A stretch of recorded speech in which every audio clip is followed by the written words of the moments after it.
Ini kalau dalam bahasa politik itu namanya trading in influence. Apa itu? Memperdagangkan pengaruh. Jadi setelah jadi presiden, setelah lengser dari kursi presiden, dia nggak bisa tenang karena biasanya merintah orang, dicium tangannya sama orang, ya kan, disembah-sembah tanda petik ya. Tiba-tiba setelah lengser nggak ada yang nyembah-nyembah, nggak ada yang tunduk-tunduk kecuali dimobilisasi. Nggak ada. Ini saya nggak sepakat dengan kata-kata mobilisasi. Akhirnya muncul yang teori tadi, muncul. Silakan dibuktikan Bang Mustafa, di mana mobilisasi itu gitu loh. Apakah Anda pernah lihat orang dikasih amplop silakan datang ke rumah Pak Jokowi begitu? Atau disiapkan apa kemudian baru Padahal datang ke masih banyak yang rutin datang ya? Masih banyak yang rutin dan hari ini wisatawan di Solo selalu mengatakan bahwa mereka ingin berkunjung ke rumah Pak Jokowi di Kutai Utara gitu loh. Sudah, Anda kan udah ngomong nggak nyaut tadi ya? Ayo silakan. Ya. Jadi kata dimobilisasi, saya tadi bilang bisa dimobilisasi, bisa, bukan pasti, bisa. Apa susahnya ngerudin orang Solo, orang Sulawesi suruh datang ke Pak Jokowi? Apa susahnya? Nah menurut Anda yang datang ke rumahnya itu mobilisasi itu bukan?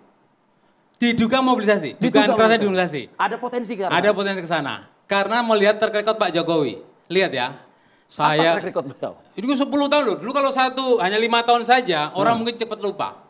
Begitu 10 tahun. Bekarat di kepala gitu. Berat kepala 10 tahun. Lihat ya, kasus korupsi yang sekarang lagi viral, Pertamina, kejadian tahun berapa? 2018 sampai 2023. Pak Jokowi Nanti dulu. Jokowi itu udah bilang, waktu itu beliau tidak tahu gitu loh. Ayo. Waktu itu beliau tidak tahu. Jadi gini, saya teruskan dulu ya. Saya teruskan dulu. Mendukung untuk dibuka semua. Diam dulu. Nanti kamu akan sadar, akhirnya semua akan keluar dari PSI. Percayalah kayak Guntur Romli.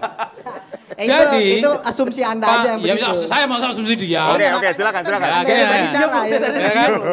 Nah, terang aja. Nanti ada waktu panjang untuk Anda. Ya, silakan, lanjut. Pak Jokowi ini kan dulu ngebet 3 periode. Semakin dia ingin berkuasa, maka kecacatan kekuasaan dia akan semakin banyak. Maka tadi saya bilang, korupsi Pertamina yang terjadi antara 2018 sampai 2023 yang hampir 1.000 triliun, ditambah lagi timah oleh si Mois dan kawan-kawan itu yang hampir 300 triliun, kalau dijumlah 1.300 triliun, itu kalau dijumlah jumlah korupsi sejak Edi Tansel ya, sampai Jiwasraya, sampai yang lain selain di era Jokowi itu kalah. Bang Tova, Anda pegiat medsos, nih membawa medsos ke tema kita nih, coba kaitannya dengan kasakusuk Jokowi bentuk partai super TV. Track record. Lihat nanti dulu. Ini namanya track record. Karena nggak bisa bicara konteks. Makanya diomongin yang aneh-aneh. Nggak ada aneh, ini real ini. Seseorang ketika membentuk organisasi, kalau nggak ada orang lain, dia bebas ngomong. Saya ngantongin 11.000 di kantongan uang di luar negeri. Nggak terbukti juga. Mana uangnya? Kata Prabowo dulu, uang itu seluruh bank Indonesia dikumpulkan, uang cuma 5.400 triliun. Berarti apa yang dikatakan Pak Jokowi zaman dulu, tahun 2019, itu uang 11.000 itu 2 kali anggaran APBN Indonesia. Coba bayangkan, sekarang bersatu Pak Jokowi dengan Pak Prabowo, apa nggak malu? Ya, nggak pernah terbukti. Track recordnya ya, korupsi menggila. Terbukti ini viral, ini fakta, ini nggak bisa dibantah ya. Pertamina sama Muis nggak bisa dibantah. Terbesar. Tadi sore saya hitung. Sejak tahun 1985 sampai 2023. Kasakusuk Jokowi bentuk partai super TBK arahnya. Ini nggak memiliki kredibilitas yang bagus. Korupsinya menggila, ya kan?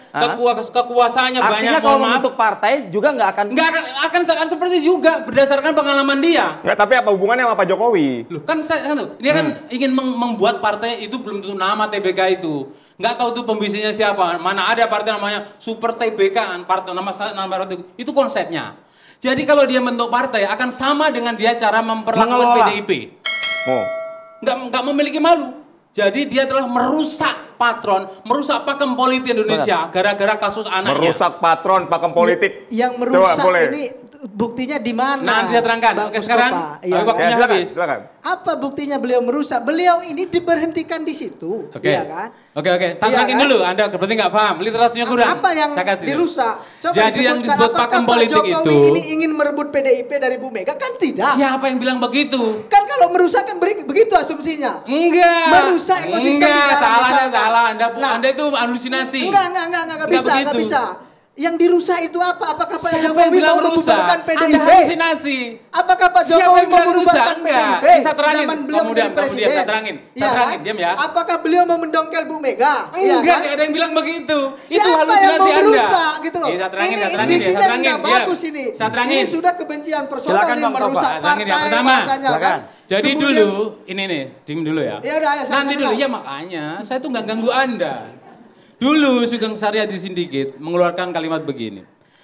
Pakem politik salah satunya adalah ada namanya tokoh, ada namanya partai politik. Oke. Biasanya tokoh Oke. itu akan membuat mengakibatkan partai politiknya besar. Oke. Atau sebaliknya, partai politik akan membuat tokoh ini besar. Jadi adalah istilah cacing menjadi naga, ada pula naga itu membuat cacing jadi naga pula. Jadi menjadi gede. Oke. Pak Jokowi ini linier politiknya ada di PDIP, wali kota yang usung PDIP, ya, gubernur yang usung PDIP, presiden sama. Begitu di akhir waktu lupa dia siapa yang membuat dia besar. Itu namanya merusak pakem politik. Belum pernah terjadi seperti itu, maka PDIP sakit hatinya nggak pernah habis, nggak pernah hilang. Ini nanti akan menerima karmanya suatu saat. Tunggu saja.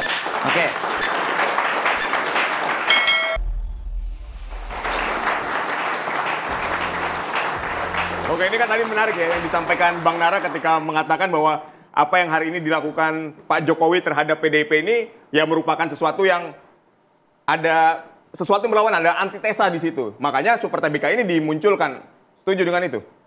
Iya, saya itu kan pendapatnya Bang Mustafa. Kan? Betul. Nah, jadi ya kita tidak perlu setuju dan tidak tentang pendapatnya beliau. Tetapi kita harus optimis dengan ide dan gagasan yang disampaikan oleh Pak Jokowi terkait dengan partai Super TBK ini, begitu loh.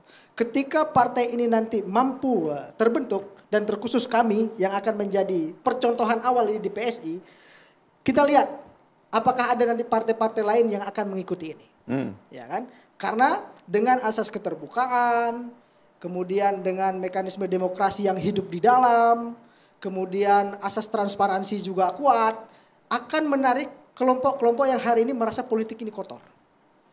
Maka di sini kami akan menjadi contoh, menjadi role model dari partai politik yang terbuka, yang super terbuka di Indonesia. Biarlah PSI yang memulai. Kita lihat partai-partai politik yang lain, apakah berani melakukan cara yang dilakukan oleh PSI hari ini? Pertanyaannya di situ. Apakah mereka berani? Jika mereka berani, ayo kita kompetisi. Pembedanya ayo apa? Kompetitor. Bang, pembedanya apa PSI nanti yang baru ini bulan Mei dengan partai lainnya apa? Bedanya apa? Pemilihannya one man one vote. Iya kan? Bahkan di kami sedang mengatur ADRT-nya. Sistem digitalnya juga sedang kita siapkan. Sehingga nanti kader-kader kita yang ada di seluruh Indonesia ini bisa memilih secara hybrid. Dan virtual. Dan virtual secara langsung begitu. Mas, aku nanya PSI kemarin dapat berapa persen di pemilu? Ya kita dapat 2% lah Pak. Saya pikir udah ke parlemen, ngomongnya kayak udah di parlemen 10 tahun. Tadi loh, siapa nih partai lain yang akan mengikut atau meniru PSI? Terlalu pede Mas. Nggak apa-apa, ini kan bentuk optimisme kita Bang. Jadi begini. Ini bentuk optimisme kita. Silakan, kan saya bilang kalau ada yang mau ikut, kalau nggak mau kita silakan saja. Karena ini kan kita bertarung di pasar ini kan. Siapa yang memberikan penawaran terbaik kepada masyarakat, di situ yang akan diikuti begitu loh.